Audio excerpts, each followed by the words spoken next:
Hürmetli jurnal okuyucularыбыз, сезне игътибарга журналыбызның Гаилә һәм мәктәп журналының июль санын тәкъдим итәбез. Июль санының тышлыгында безнең Радик Абдрахманов урын алган. Аның белән әңгәмәне сез алга таба журналыбыз битләрендә укый аласыз.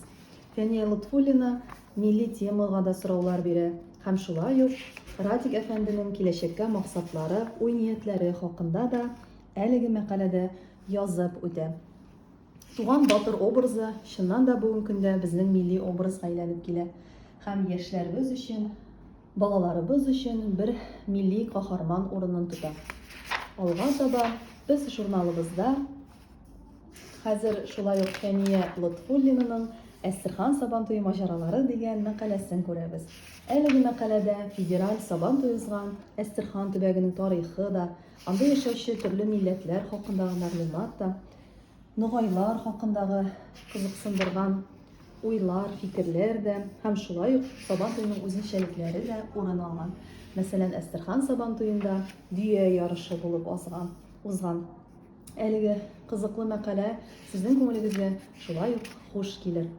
Алга таба инде безнең журналыбызда балама татар телен өйрәтмәгез дигән ата-ана юк дигән мәкалә урын алган. Түбән Каманың 27нче мәктәбендә укытучы Марина Кәримова хакындагы язманы һәм аның эш үзенчәлекләре турында әлеге мәкаләдән укып белә алачаксыз.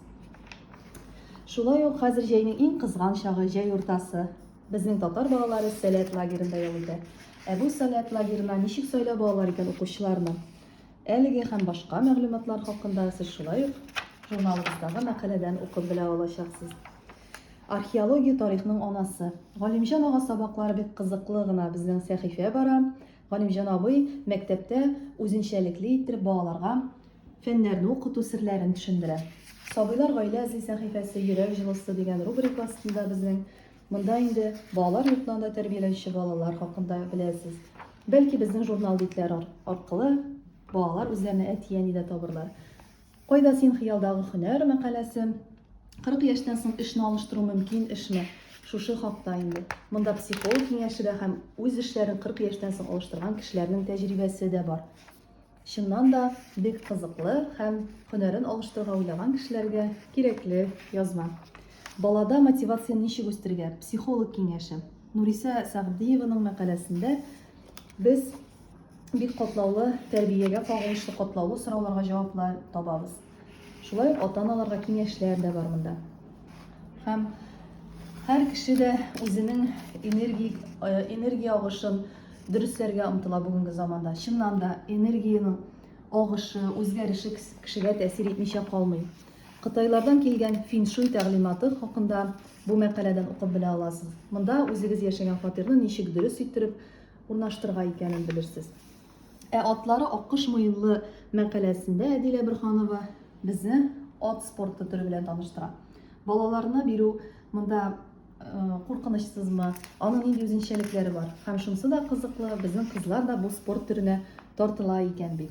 Милли остаханә сәхифәсендә тәңкәләре саклый Марий кызын дип аталган сәхифәдәге аталган мәкаләне күрә аласыз бу сәхифәдә һәм Мариларның матур муенса ясау серләренә төшенә алабыз.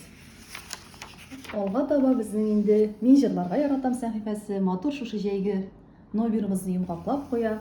Монда сез күңелле балалар өчен якты һәм менә бу очракта безнең патриотик рухтагы җырны күрә аласыз. Күңелле матур җәйләр сезгә.